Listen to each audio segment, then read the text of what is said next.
ভিডিওটি সম্পূর্ণ দেখে যাবেন, কারণ ভিডিওতে কিভাবে কথা বলতে আছে, আসিয়া কিভাবে নির্যাতিত হয়েছে এর বিস্তারিত আসিয়ার সাথে আপনারা একজন দেখে যান। নয়, তিনজন মানুষ ওই অমানবিকভাবে নির্যাতন চালিয়েছে আসিয়ার উপর।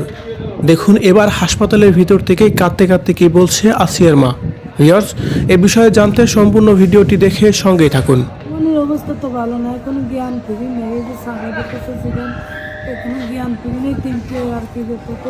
বেশ কদিন ধরেই সোশ্যাল মিডিয়ায় আসিয়ার ঘটনা নিয়ে চলছে অনেক বেশি আলোচনা সমালোচনা। তবে আসিয়ার সাথে যে ঘটনাটি ঘটেছে সত্যি ন্যাক্কারজনক ঘটনা। এমন ঘটনা ইতিহাস হয়ে থাকবে বাংলাদেশের মধ্যে। তার কারণ আসিয়ার বয়স মাত্র ৮ বছর। এই ৮ বছরের বাচ্চার সাথে সত্যি এই অমানবিক কাজ করার জন্য মোটেও ঠিক হয়নি।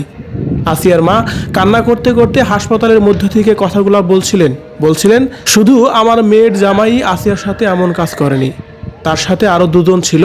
তারা হলো তার মেয়ের শ্বশুর এবং কি তার মেয়ের জামাইয়ের ভাই। তারা মূলত তিনজনই পুরুষ থাকে ওই বাড়িতে, আর সবাই নেশাগ্রস্ত অবস্থায় থাকে। আমি রায় পেয়েছি ওনার দূরে ছেলে নেশা করে দিকে গেল।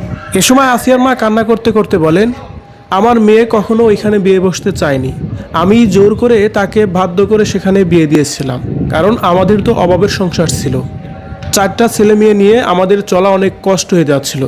কষ্ট এখন আমারও লাগতেছে যে আমি জোর করেছি। তখন পাশে থাকা ডাক্তার তাকে আবারও প্রশ্ন করেন, আচ্ছা আপনাদের আয়ের উৎস কি, আপনারা চলেন কিভাবে? এমন প্রশ্নের জবাবে আসিয়ার মা বলেন, আমাদের আয়ের উৎস বলতে আগে আসিয়ার বাবা ইনকাম করত, কিন্তু গত 9 মাস ধরে সে বাক প্রতিবন্ধী হয়ে বাড়িতেই আছে, কোনো কাজকাম করতে পারে না, নিজের খেয়ালও সে ঠিক মতো রাখতে পারে না। আমার সংসার আমার ভাই দেখে, অনেক কষ্টে আমাদেরকে দিন পার করতে হয়, তাই সংসারে সদস্য বেশি হয়। চাইছিলাম অল্প বয়সে মেয়েকে বিয়ে দিয়ে মেয়ে যেন ভালো থাকে, সেই জন্যই ওই পরিবারে বিয়ে দিয়েছিল। কিন্তু এমন ঘটনা ঘটবে তার মেয়ের সাথে, সেটা কখনোই সে ভাবতে পারেনি।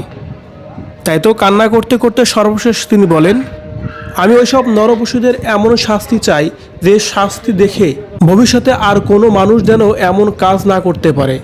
প্রিয় দর্শক, আসিয়ার ঘটনা তো পুরো বাংলাদেশ জুড়েই এখন জানি। আসিয়ার সাথে যে অমানবিক নির্যাতনটা করা হয়েছে, ওই নরপশুদের কেমন শাস্তি হওয়া উচিত বলে আপনি মনে করেন? অবশ্যই কমেন্ট করে জানাবেন আমাদের কমেন্ট বক্সে। মাথায় সমস্যা, বুকে এলো আর কি কেবল একটা অপারেশন করেছে।